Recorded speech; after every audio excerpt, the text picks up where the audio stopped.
अपने गुरुग्राम में राजनीति का माहौल बताइए जरा थोड़ा।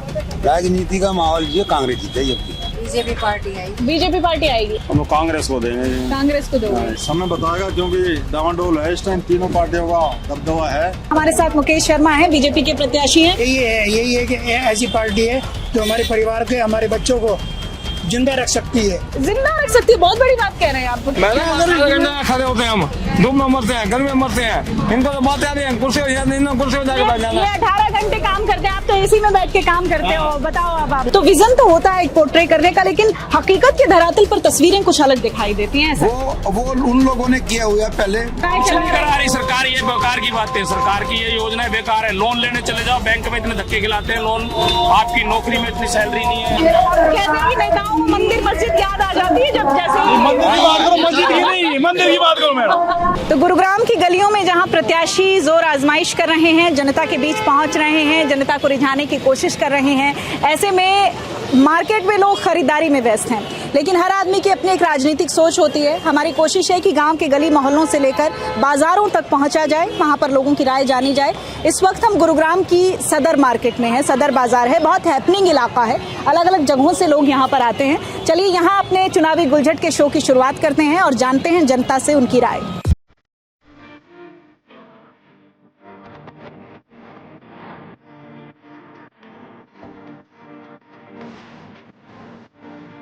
सर क्या नाम है आपका? सुरेश गुप्ता। गुप्ता जी, क्या आपने गुरुग्राम के इलाके में इस वक्त राजनीति में क्या माहौल लग रहा है आपको? माहौल फिलहाल अभी बीजेपी वालों का अच्छा है माहौल। मुकेश शर्मा। मुकेश शर्मा। अच्छा।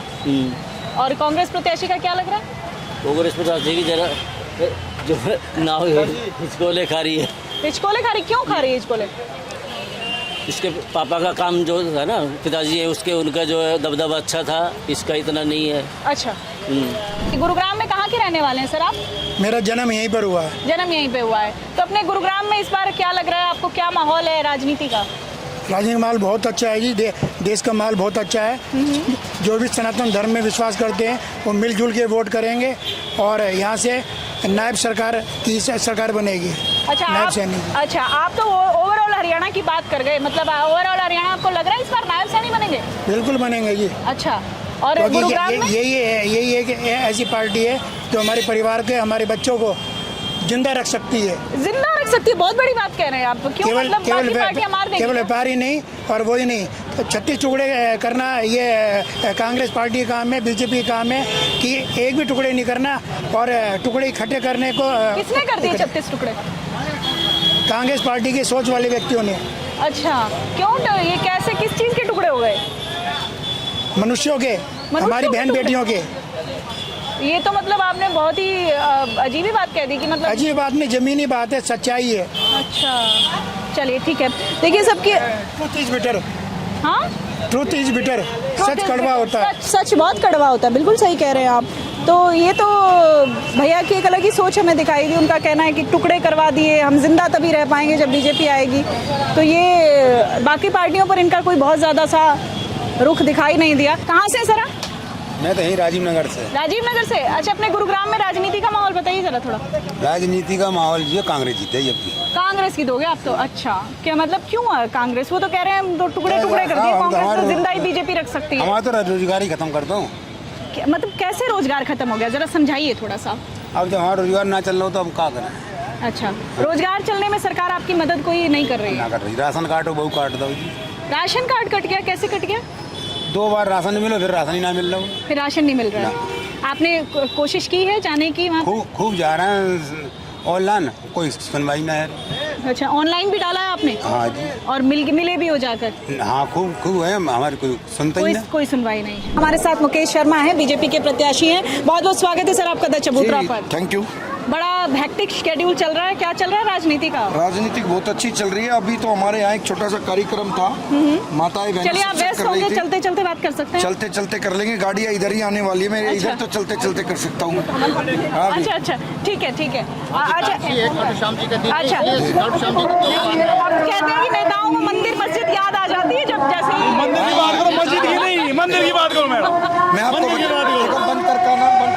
आपको बता देता हूँ, मैं आज से नहीं मंदिरों में जा रहा हूँ। मैं कम से कम 30 साल से गुरुग्राम से पैदल यात्रा लेके खाटू पैदल जाता हूँ। अच्छा। लोगों को आज पता चला है मंदिर मस्जिद क्या होते हैं। मेरे पिताश्री कार सेवक थे और उस टाइम गिरफ्तारी भी दी थी। मेरे पिताजी का जो रक्त बहा वो आज राम मंदिर में काम आया है। हम नए नहीं है, सनातन से बहुत पुराने जुड़े हुए हैं। भारतीय जनता पार्टी ने अपने रक्त से मंदिर बनाया। भारतीय जनता पार्टी ने सनातन को जो सींचा है तो वो अपने रक्त से सींचा है। ऐसे बहुत से लोग हैं और ये हमारी पार्टी को ही क्यों कहने को मिलता है कि मंदिर याद आ जाते हैं। मंदिर हमारे रोम रोम में है, ईश्वर हमारे रोम रोम में है, तभी तो हमें याद आते हैं। अच्छा मुकेश जी, आप पेशे से पहलवान भी रहे हैं, आप अखाड़े के भी एक जाने माने नाम रहे हैं, अब राजनीति के अखाड़े में आ गए हैं, कैसा अनुभव लग रहा है राजनीति का? ये अखाड़ा तो बहुत छोटा सा लग रहा है मुझे। वो अखाड़ा तो बहुत बड़ा था। इस अखाड़े में तो कोई टेंशन ही नहीं है क्योंकि हमें पता है विजय श्री हमारे नजदीक है। तो हमें फिर इस अखाड़े से कोई परवाह नहीं है। किससे कंपटीशन? किसी से कोई कंपटीशन, अपनों से या कांग्रेस से? कोई किसी से भी नहीं कंपटीशन। एक तरफा चुनाव है। हरियाणा में 70 सीटें आएंगी भारतीय जनता पार्टी की और गुरुग्राम विधानसभा इतिहास बनाएगा हरियाणा का, सबसे ज्यादा वोटों से जीत। अच्छा, आपका विजन क्या है मुकेश जी? हमारा जो विजन है गुरुग्राम विधानसभा में एलिवेटेड रोड लाने का, गुरुग्राम विधानसभा में पीजीआई लाने का, गुरुग्राम विधानसभा में हम सब लोगों को लगता है एक अंतर्राष्ट्रीय स्तर का स्टेडियम होना चाहिए और गुरुग्राम का जो बस स्टैंड है वो सुंदर बनना चाहिए। साफ सफाई के मामले में गुरुग्राम इंदौर जैसा शहर होना चाहिए क्योंकि वर्ल्ड के मानचित्र पे गुरुग्राम सबसे सामने दिखता है। लेकिन अभी हम हिसार से भी कमल गुप्ता जी से बात करके आए, हमने उनसे भी पूछा, मैंने कहा आपकी ससुराल इंदौर जैसा कब बन रहा है हिसार? तो विजन तो होता है एक पोर्ट्रे करने का, लेकिन हकीकत के धरातल पर तस्वीरें कुछ अलग दिखाई देती हैं। ऐसा वो उन लोगों ने किया हुआ है पहले जो राजनीतिक फील्ड में हमारे संगठन में चले हुए थे ना। अब वो पहले मंदिरों को में जाते थे, अब वो नमाज पढ़ने के लिए जाते हैं। आजकल शुक्र की नमाज पढ़ के आए हैं। मैं तो बधाइयाँ देता हूँ उन लोगों से कि वो नमाज ही पढ़े क्योंकि उनकी किस्मत में नमाज पढ़ना है। तो देश तो हमारा मन है देश एक धर्मनिरपेक्ष देश है, मंदिर मस्जिद चर्च गुरुद्वारा सबके हैं। हमारे मैं मना थोड़ा ना कर रहा हूँ, सबका अपना सिद्धांत है। मेरा सिद्धांत मंदिरों में जाने का है, मेरा सिद्धांत खाटू को पूजने का है, मेरा सिद्धांत माँ शीतला के चरणों में जाने का है, उनकी पूजा करने का है। गुरु द्रोण की नगरी है। मैं तो लोगों से बोलता हूँ आपको जाना चाहिए जो लोग गए हैं, लेकिन उनका धर्म नमाज पढ़ना है। जो हमारे विपक्ष के लोग गए हैं अच्छी बात है, जाना चाहिए। नमाज में वो गए हैं, उनको नमाज पसंद होगी, ठीक है। हमें तो भजन पसंद है, भजन में आए। चलिए ठीक है। तो हमारे साथ मुकेश जी थे, मुकेश शर्मा यहाँ से बीजेपी के कैंडिडेट हैं। कोशिश की हमने उनसे भी बातचीत करने की क्योंकि गलियों में माहौल चुनावी है गुरुग्राम में। जहाँ भी आप जाएंगे आपको प्रत्याशी जो हैं वो टिकट के मिलने के बाद जो जोश उनका हाई दिखाई देगा, उनके जो कार्यकर्ता हैं उनमें जोश हाई दिखाई देगा। हमारी कोशिश है कि गुरुग्राम की गलियों का भी ज़रा हम रुख करें और जानें कि जो प्रत्याशी बात कर रहे हैं कि हम गुरुग्राम की तस्वीर बदल देंगे, वो तस्वीर असल मायने में है क्या और उसमें वहाँ के लोग बदलाव की क्या गुंजाइश देखते हैं। मैम, क्या लग रहा है इस बार राजनीति का माहौल क्या लग रहा है आपको? बीजेपी पार्टी आएगी। बीजेपी पार्टी आएगी। अच्छा, बीजेपी पार्टी आएगी तो क्यों आएगी, ऐसा क्या मतलब? क्योंकि उन्होंने हमारे देश के लिए बहुत अच्छे काम किए। क्या क्या काम किए? क्या नहीं किया। आज हमारा देश यदि सुरक्षित है तो बीजेपी की पार्टी की वजह से है। अच्छा, हाँ जी। बाकी ने खतरा पैदा कर दिया? बाकी खतरे पैदा नहीं किया, बाकी ने करा क्या काम है बताइए आप। कांग्रेस के राज में जो आज हमारे देश को, जो हमारे इंडिया को पहचान मिली है भारतीय जनता पार्टी की वजह से मिली है। आज मोदी जी ने जो काम किया है वो कोई भी आज के नेता इससे पहले किसी ने नहीं किया। अच्छा, तो गुरुग्राम में आपको लग रहा है जी मोदी जी का मैजिक है? हाँ, मोदी जी, मुकेश शर्मा जी जीतेंगे। अच्छा, मुकेश शर्मा जी को पर्सनल क्या सोचती हैं आप उनके बारे में कि वो बढ़िया? मैं पर्सनल के बारे में नहीं जानती। नहीं, वैसे बढ़िया कैंडिडेट है, बहुत अच्छे कैंडिडेट है। अच्छा, सबसे ज्यादा तो वो श्याम प्रेमी है। अच्छा, श्याम भक्त है। धर्म में उनकी आस्था है। धर्म में आस्था है तो वो गलत काम कर नहीं सकता। अच्छा, तो इसलिए मुझे तो भारतीय जनता पार्टी पर पूरा विश्वास है। चलिए ठीक है। ये देखिए, लोगों की अपनी अपनी राय है और हमारी भी कोशिश है कि हम थोड़ा सदर मार्केट के अलग अलग हिस्सों में जाएं और वहाँ से लोगों से उनकी राय जान सकें, उनकी बात समझने की कोशिश कर सकें। कुछ फल वाले भैया भी हैं, उनसे भी बात करते हैं। अभी कहाँ से आप? कहाँ से? गुड़गांव से। सेब क्या भाव चल रहे हैं? सेब 100 रुपए किलो है। 100 रुपए किलो। क्या लग रहा है, महंगाई घटी बढ़ी क्या हो रहा है? महंगाई महंगी है जी, ना घटी है ना बढ़ी है। अच्छा, तो मतलब क्या फायदा नुकसान क्या चल रहा है अपने? अभी काम बढ़िया थोड़ा चीज़- मंदा चल रहा है जी, काम। मंदा चल रहा हाँ जी। है। अच्छा, तो राजनीति कैसी चल रही है यहाँ पे, क्या इलाके में? राजनीति बढ़िया चल रही है जी। किसको जितवा रहे हो आप? हम लोग कांग्रेस को देंगे जी। कांग्रेस को दोगे? हाँ। अच्छा, कांग्रेस को क्यों दोगे इस बार, क्या कोई स्पेसिफिक रीजन? नहीं, हम तो शुरू से कांग्रेस को देते आ रहे हैं। शुरू से देते आ रहे हो। हाँ। अब की बार प्रत्याशी क्या लग रहा है आपको, बढ़िया कैंडिडेट उतारा है? बढ़िया कैंडिडेट है कांग्रेस का, वर्धमान यादव जी, हमारे बादशाहपुर विधानसभा आप लगती है। बादशाहपुर में आते हैं, वर्धन यादव। ओके, आप कहाँ से? गुरुग्राम से ही। आपको क्या लग रहा है राजनीति का हवा तवा? राजनीति मैडम जो भाई ने बताया वो राजनीति चल रही है। अच्छा। हमने मेहनत करते हैं, कमाते हैं, खाते हैं। हाँ, मेहनत करते ठीक है, हैं। हाँ जी। तो फिर राजनीति के बारे में लग नहीं रहा कि कोई बहुत बड़ा बदलाव राजनीतिक पार्टियां लेकर आती हैं? कोई बदलाव नहीं दिख आम रहा। आदमी की जिंदगी में कोई बदलाव नहीं? कोई बदलाव नहीं दिख रहा। अच्छा, महंगाई बढ़ रही हाँ है? जी, महंगाई बढ़ रही है, महंगाई ने तो कमर तोड़ रखी है। कमर तोड़ रखी है, उसका पूरा नुकसान होता है। हाँ, यहाँ नुकसान होता है जी, ये देख लो भैया, ये माल लग रहा है, इसका घाटा ही घाटा है हमारा। पैसे पूरे नहीं होते हैं, मेहनत करते हैं दिन भर, सुबह 6 बजे आते हैं, रात का 10 बजे घर में घुसते हैं, कोई पैसा 5 पैसे नहीं मिलते। मेहनत और पे। नुकसान होता है, हाँ हाँ, नुकसान होता है हमारे माल का। नुकसान होता है। हाँ जी। पूरे सेब बिक नहीं पाते हैं शाम नहीं को। बिकता जी, अच्छा। महंगाई इतनी है, क्या करें। हाँ, ग्राहक को बताते हैं 70, वो कहते 50 लगाओ, 55-60 रुपये खरीद पड़ती है हमारी ये। महंगाई नहीं है, कह रहे नहीं है, तुम्हारे लिए नहीं है। सारे नोट कमा रहे हैं, सब कर रहे हैं, मौज मार रहे हो, फिर उसके बाद और शराब मत पियो। ये तो मैडम इन्हें कहना ही पड़ता है, ये कहते ही ऐसे हैं, अगर कमाई ना हो तो ये क्यों बेचे, क्यों मेहनत करे, पेट में क्यों कर रहे हैं? नहीं, एक आदमी अपना सामान बेच रहा है और आप तो मतलब बढ़िया आप नौकरी करते हैं क्या? किस सेक्टर में? पार्लियामेंट में हूँ। पार्लियामेंट। आप तो नौकरी करते हैं, ये अपना सेब बेच के कमा रहे हैं, आपको लगता है आप दर्द बहुत बेहतर समझ रहे होंगे? खर्चा पानी तो निकलता ही है, अगर फ्री में ऐसे तो कोई मेहनत करेगा ही नहीं। हाँ? फ्री में क्यों मेहनत करेंगे तो कोई? मतलब आम आदमी को ये कहने का हक नहीं है कि महंगाई बढ़ गई, घट नहीं, गई? महंगाई तो हाँ हाँ महंगाई तो बढ़ेगी ही बढ़ेगी। हाँ हाँ। जब तक सरकार अच्छी नहीं आएगी तो महंगाई कैसे अच्छी आएगी? सरकार में क्या अच्छा नहीं लग रहा? अब देखो सरकार कैसे, आप लोग खुद जानते हैं सरकार की नहीं आएगी। सरकार को खुद सोचना चाहिए कि गरीबी कितनी बढ़ रही है, अमीरी कितनी बढ़ रही है, उसको खुद सोचना। दिव्यांगों के लिए बहुत सारी योजनाएं चलाई जा रही है, फायदा मिल रहा है आपको? फायदा तो मिला है, अभी देखो सरकार हमारे को हेल्प करी है। अच्छा, क्या क्या हेल्प करी है? ये रिक्शा मिला हमें। रिक्शा मिला है? हाँ। फिर आप नाराज क्यों है? अगर आपको हेल्प मिल रही है तो नाराजगी क्या है? किस चीज़ की नाराजगी? हम तो सरकार की बात कर रहे थे। अच्छा। आपने बोला कि महंगाई बढ़ रही है तो बढ़ेगी भाई, उस हिसाब से बात करी है। मैडम बातें बना रहे हैं बेखामखा के। गुस्सा आ जाता है, सच है ना, बहुत कड़वा होता है। तो वो ये भी तो सच नहीं बोल रहे हैं क्या? हाँ, तो ये कह रहा हूँ, आधे घंटे खड़े होते हैं, हम धूप में मरते हैं, गर्मी में मरते हैं, इनको तो बातें आ रही हैं, कुर्सी कुर्सी में जाके बैठ जाना ये है। 18 घंटे काम करते हैं, आप तो एसी में बैठ के काम करते हो। बताओ अब आप। फिर भी हम जाते हैं, आते हैं, दिल्ली जाना पड़ता आता है, सफर में 14-15 घंटे आपको की तो लगता हमारी नहीं कि नौकरी का नेचर अलग अलग होता है? सबकी अपनी अपनी तकलीफें होती हैं ना। एक आप नेचर अलग है, इनका अलग है। हाँ। ये बाजार हमारा बेकार है, पटड़ी कह रहे हैं कि तुम्हारे तो मैं कि नौकरी वालों के पास पैसा होगा जब तो सामान खरीदेंगे।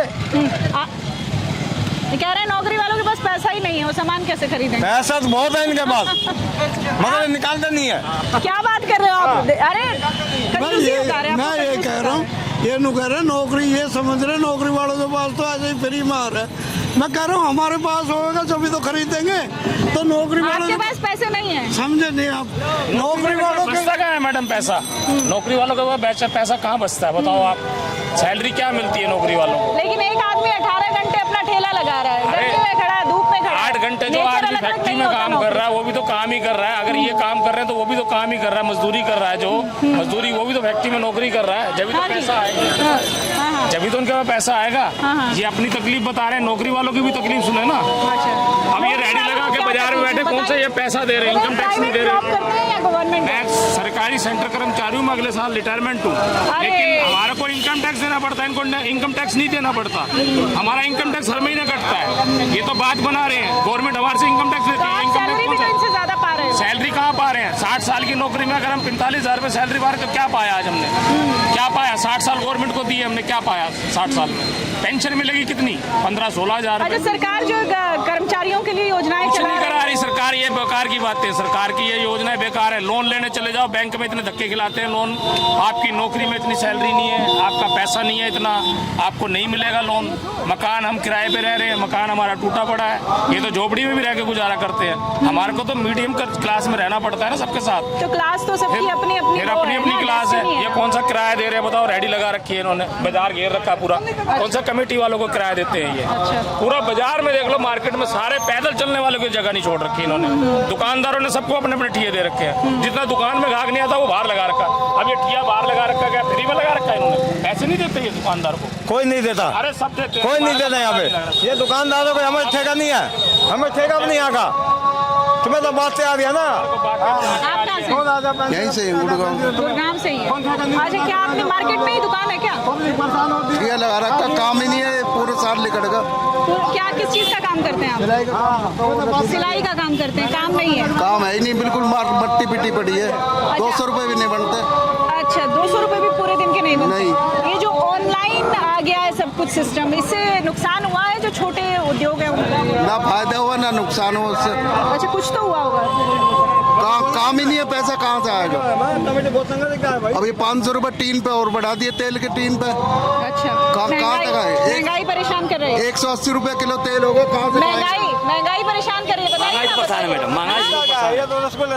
मैडम महंगाई परेशान तो है। हाँ, कहाँ से आप? यूपी। आप यूपी से? अच्छा, चलिए थोड़ा और आगे बढ़ते हैं और लोगों से बातचीत करते हैं, क्योंकि सबके अपने अपने मुद्दे हैं। सरकारी कर्मचारियों से बात करेंगे तो वो अपनी समस्याएं गिनवा रहे हैं कि हमारी बहुत सारी समस्याएं हैं। जो रास्ते में दुकानें हैं उन लोगों से बात कर रहे हैं तो उनकी अपनी समस्याएं हैं। हमारी कोशिश है कि हम जनता का मिजाज जान पाएं।